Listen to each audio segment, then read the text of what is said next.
Bueno, muy buenos días a todos. Quisiera partir agradeciendo al Instituto Chileno de Derecho Tributario por la invitación. Para nosotros como observatorios judiciales un privilegio, un honor poder estar en esta aula magna para poder aportar precisamente en esta jornada. En ese sentido, brevemente quisiera, antes de entrar ya con materia, brevemente, por si quien no nos conoce, no nos ha escuchado, el Observatorio Judicial es un centro de estudio que se inauguró hace ya más o menos 9 años y que su objetivo principalmente es, mediante los datos, poder comprender de mejor manera los fenómenos judiciales, ¿ya? Y mediante ese análisis de datos, precisamente, poder aportar a un desarrollo en lo posible de mejores políticas públicas para nuestra justicia. Así que, en ese sentido, no solo no estamos especializados en derecho tributario, sino que vemos distintas áreas de derecho tributario, temas orgánicos, derecho laboral, etc. ¿Ya? En ese sentido, ahora sí quisiera pasar un poco, presentar cuál es el objetivo de la presentación y cuál es más o menos su estructura. Bueno, el objetivo va ligado a lo que es nuestro rol como centro de estudio, que es precisamente entregar datos y que esos datos sean elementos de juicio que permitan de alguna forma comprender, en este caso, de mejor manera cuál ha sido la evolución y actual estado de la justicia tributaria. Y en ese sentido me gustaría hacer como no sé si es una advertencia, pero señalar que nuestros datos son un punto de partida y no un punto de llegada. En el sentido que los datos sugieren, indican hacia un lugar, pero la real interpretación y el mayor sentido de esos datos no los damos nosotros los observadores, sino que lo dan la comunidad de expertos que son ustedes, la comunidad jurídica tributaria. En el sentido que son realmente ustedes quienes tienen la experiencia, el conocimiento que permite de alguna forma dar luz y real sentido al dato crudo, que siempre al final de cuentas el dato necesita ser interpretado, ¿cierto? Creo que eso es importante. En cuanto a las partes de la exposición, lo que quisiera plantear son lo que podríamos decir 5 puntos de reflexión.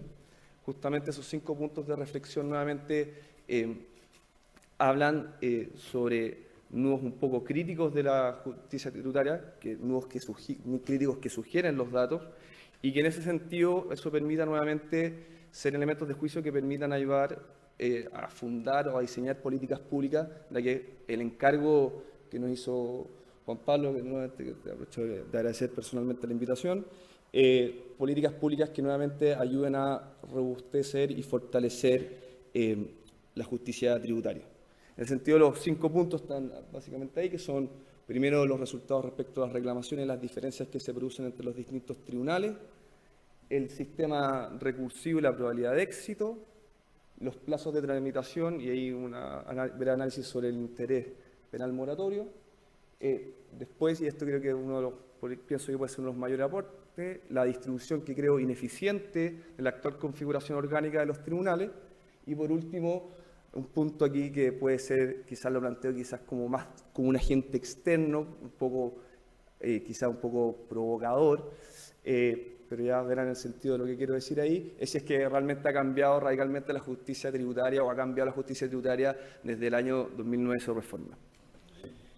Dicho eso,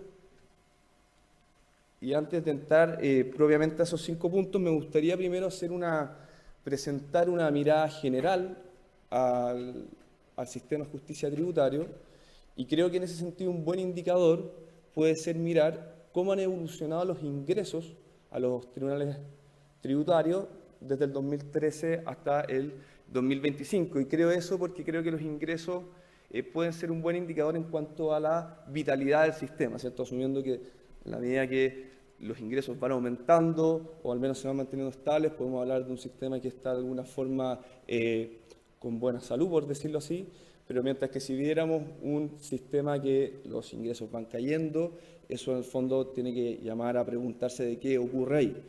Y en ese sentido, si esta exposición hubiera sido el 2022, es decir, en junio de 2022, la imagen sería preocupante, ¿eh? Sería la imagen de un sistema tributario que está, digámoslo, en agonía, estaría en peligro de extinción, porque como ahí bien muestran los datos, Desde el 2013 hasta el año 2021, los ingresos cayeron alrededor de un 65%, es una caída bien abrupta en 8 años, es decir, que pasamos alrededor de unas 2.400 causas del 2013 a unas 850 causas para el 2021. Incluso, claro, uno puede decir, bueno, 2020, 2021, año pandemia, año especial, pero si hacemos el ejercicio y vemos hasta el año 2019, vemos que la caída de los ingresos fue de un 57%. Pero por suerte no estamos en el 2022, sino que estamos en el 2026 y podemos ver ahora una imagen distinta, que es podríamos llamar una revitalización de la justicia tributaria en cuanto a lo que dicen los ingresos, ¿cierto? Es decir, vemos que desde el 2022 en adelante se han recuperado los ingresos y alcanzando más o menos el nivel que era el 2015. Obviamente, esta rehabilitación plantea una pregunta, que es ¿qué es lo que está produciendo esa revitalización? Yo no tengo esa respuesta, pero creo que es una pregunta que hay que plantearse, ¿qué está ocurriendo? Si bien es un fenómeno pasajero, hace poco leí una columna al diario Financiero del abogado Patricio Casas, que si está aquí presente se le agradezco, porque fue un complemento a un trabajo que hicimos, en cual parecía, o al menos así lo entendí yo, que pareciera ser que habían cosas más coyunturales, pero por otra parte, hablando con otros abogados tributarios, parece ser que la reforma del 2020 fue importante en el sentido de que la reforma del artículo 132 en cuanto a equiparar la carga de la prueba en los tribunales, y entiendo que también la exigencia reforzada en el artículo 8 del Código Tributario de que el CDI tiene que, en el fondo, justificar mejor sus actuaciones. Creo que ese también ha tenido un efecto importante y si de ser así, habría cuestiones más, no sería, digamos, coyuntural, sino algo más bien de fondo. Pero, más allá ahora de si la justicia tributaria se está revitalizando o no se está revitalizando, quisiera justamente detenerme en estos 5 aspectos y elementos que muestran los datos, que justamente creo que son elementos importantes justamente para la salud del sistema. Permiso. Ya.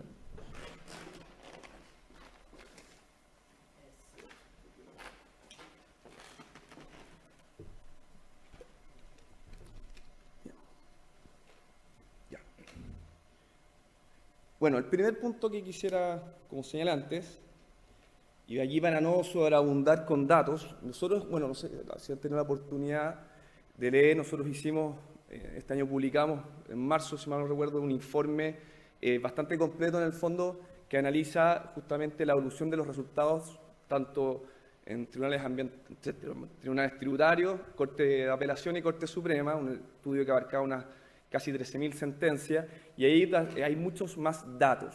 ¿Ya? Yo, para efectos de esta exposición y para no marear y sobreabundar con información, preferí centrarme en un principio en lo que son los datos sobre reclamaciones, que por donde entiendo también son los juicios más importantes, ¿cierto? Entonces, quisiera centrarme aquí en 2 aspectos, los resultados generales y después mostrar desagregados por tribunal. Y aquí el primer punto que quisiera plantear, y que no es fácil resolver desde los datos, es que uno tiene una mirada sobre los tribunales tributarios bastante o diferente, dependiendo si es que uno en los resultados incorpora o no incorpora lo que son los éxitos parciales del contribuyente, ¿ya? Y aquí apelo a ustedes en el sentido que ustedes tienen que resolver qué imagen muestra una imagen más real de la realidad. Si es que los resultados incorporando los éxitos parciales o no incorporándolos, ¿ya? Porque yo, al menos desde el dato duro, no puedo saber ese éxito parcial realmente cuánto fue lo que el tribunante ganó, ¿cierto? O realmente fue una victoria pírrica, digámoslo por decirlo de alguna manera. Entonces es difícil desde esa perspectiva, entonces ahí yo no tengo los elementos para saberlo, pero creo que ustedes sí. Porque obviamente la situación cambia. Si yo considero los resultados, incluyendo los éxitos parciales, resulta que el contribuyente, uno puede decir que el 44% de las oportunidades tiene un fallo en alguna medida favorable a su pretensión, ¿ya? Lo que uno podría decir al menos pareciera ser un sistema, mostrar un sistema equilibrado o relativamente equilibrado. Pero si uno excluye los éxitos parciales, claro, la imagen cambia porque ya los resultados son que el contribuyente solo obtiene un éxito de un 30%, es decir, 7 de cada 10 causas son a favor del servicio de impuestos internos. Y ahí, como digo nuevamente, la imagen cambia.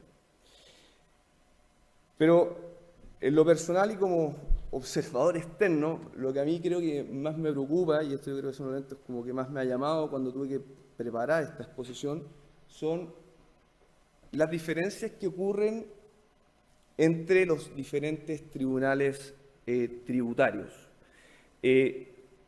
Mi pregunta aquí, y la hago una pregunta honesta porque nuevamente no conozco realmente el detalle de esas sentencias, más allá de su resultado obviamente, es qué puede explicar o qué explica que mientras el Tribunal de Arica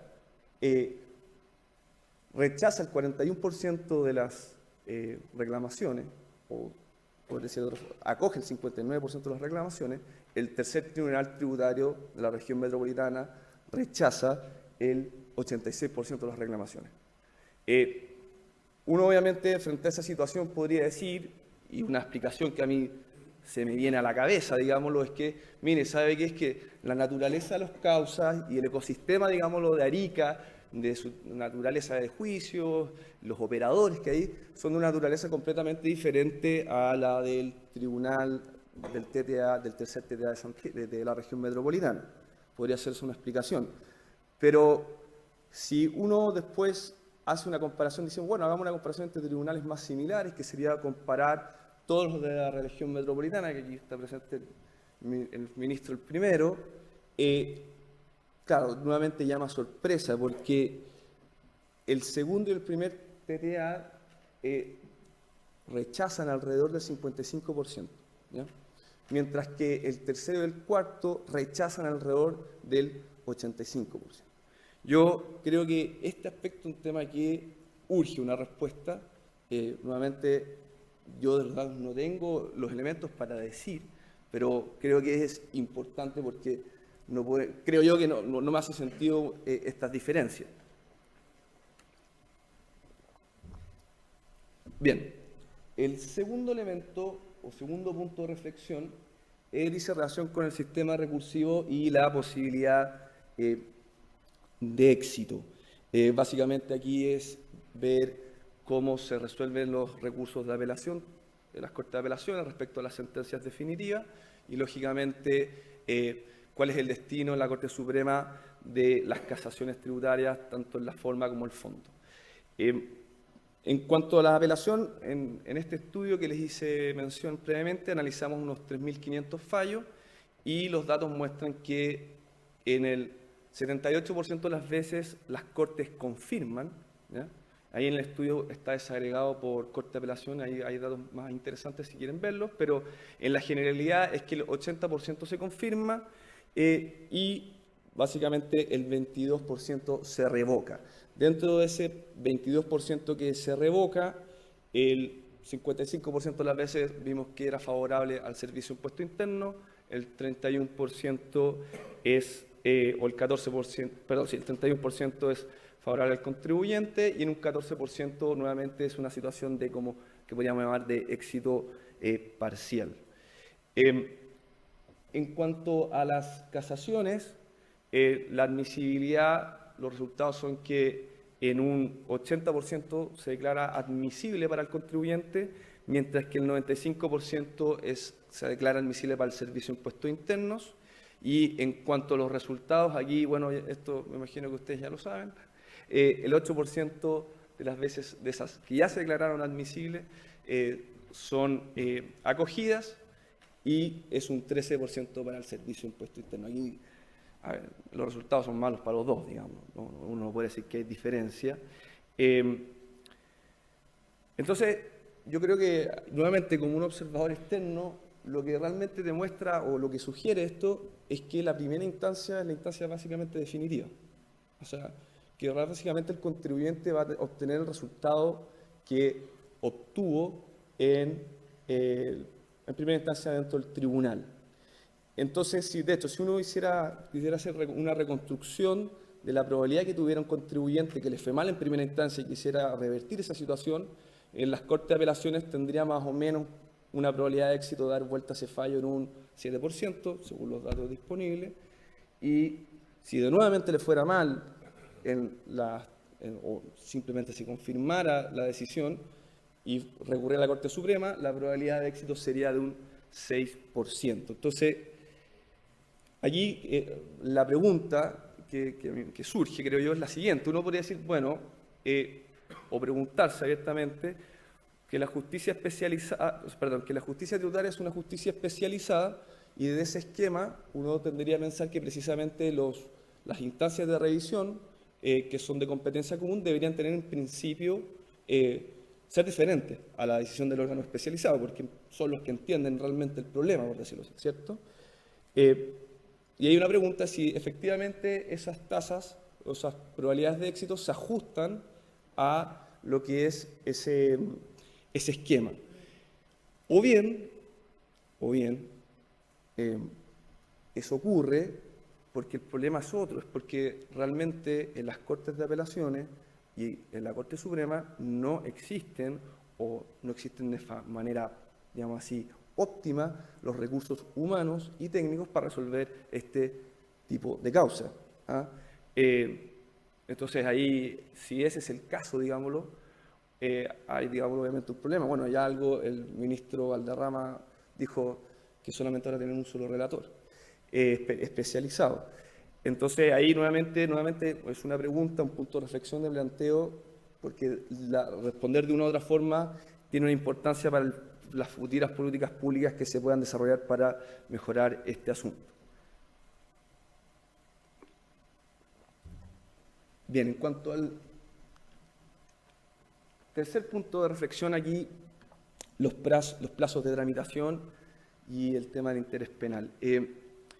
Acá, lamentablemente, me hubiera gustado traer otros datos. ¿En qué sentido? Que, dado que las causas son reservadas, yo no tengo cómo acceder a los expedientes electrónicos, poder hacer una real reconstrucción exacta sobre el historial procesal, digamos. Entonces, poder tener la fecha de ingreso, cuándo se cita las partes a oír sentencia, etcétera, porque con esos datos podrían reconstruirse cosas muy lindas y de poder medir realmente ahí también diferencia entre los distintos tribunales tributarios, etcétera. Bueno, algo mencionó el director del servicio respecto a los plazos de demora, pero ahí yo tengo una limitación, pero sin embargo, y como también dijo ya el ministro Valderrama, es de público conocimiento las demoras que ocurren en la Corte Suprema. En ese sentido, hicimos el trabajo de reconstruir la tabla de la sala especial, que si mal no me equivoco, se inauguró el noviembre del 2024, ¿no? Por ahí. ¿Ya? Entonces nosotros hicimos una reconstrucción de qué mostraban el ingreso de causa en esa tabla y cómo esta evolucionaba. Hay que decir que, bueno, que los datos ahí no son tampoco 100% precisos, porque para calcular el plazo, yo tomé el año del rol, ¿ya? Entonces, efectivamente, hay que tomar esto, pero a pesar de eso, si uno restar, digamos, un año, lo que vamos a ver ahora igual sigue siendo bien impactante, que es lo siguiente, que una causa, desde que ingresa a la Corte Suprema, demora alrededor de 5,6 años promedio en ingresar a tabla, solamente a la tabla, ¿ya? O sea, solamente la tabla. Nuevamente, a eso uno podría decir, bueno, restémosle un año.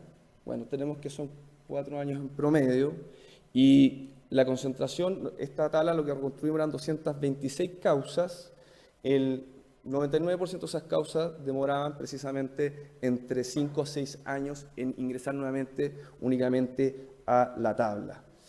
De hecho, solamente en 3 causas pudimos encontrar que el plazo era menor a 5 años.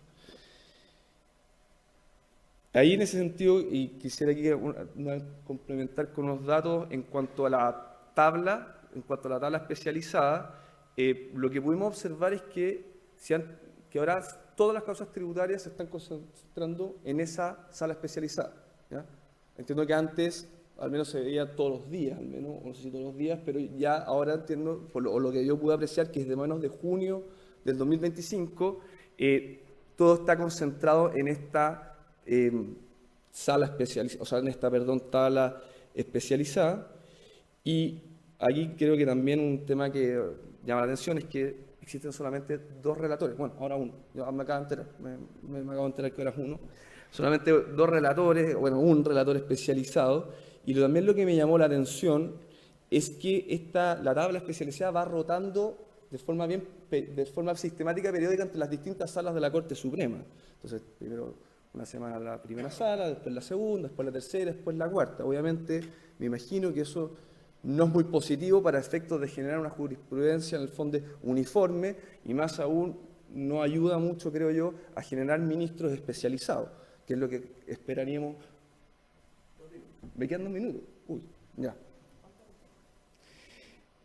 Ya, entonces brevemente, bueno, lo de interés penal básicamente era un ejercicio de calcular, sé que el interés penal cambió, ya no es el 1,5 mensual, pero cambió era un ejercicio de cuánto, si yo tuviera una causa de 10 millones, cuánto tendría que pagar en interés penal por el efecto de la tabla, del tiempo que está en la tabla, y bueno, ahí está más o menos ese cálculo, es decir, la mitad, ¿ya?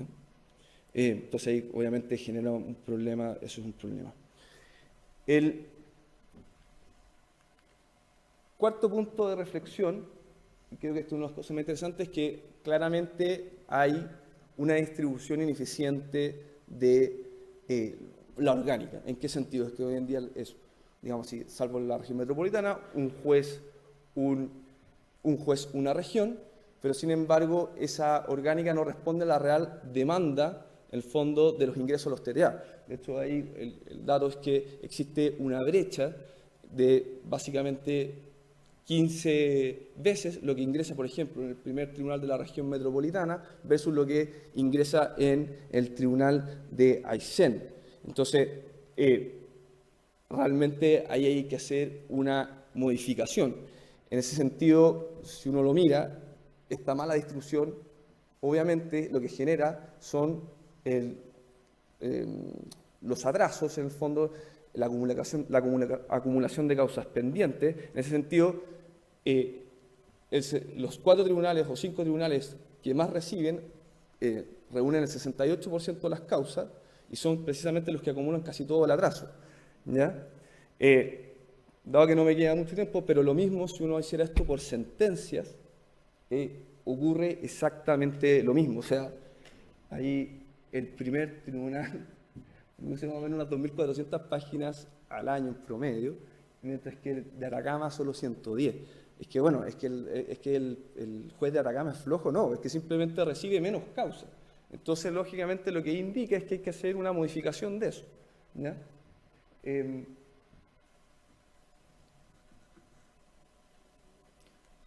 Y aquí el quinto punto, y el que señalé antes, que quizás podía ser un poco más polémico, es el siguiente.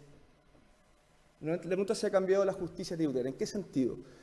Dado que la segunda instancia o el sistema recursivo parece, no quiero decir no funcionar, pero en el fondo no, en la práctica se mantiene el resultado de primera instancia, obviamente la pregunta es decir, bueno, si la primera instancia es tan importante, las características que componen, de los jueces que componen esa instancia, tienen cierta relevancia, ¿ya? Y frente a esa pregunta, entonces, lo que quise ver es decir, bueno, de esos jueces, ¿cuántos han tenido un paso previo por el Servicio de Impuesto Interno? Y ahí los resultados están ahí.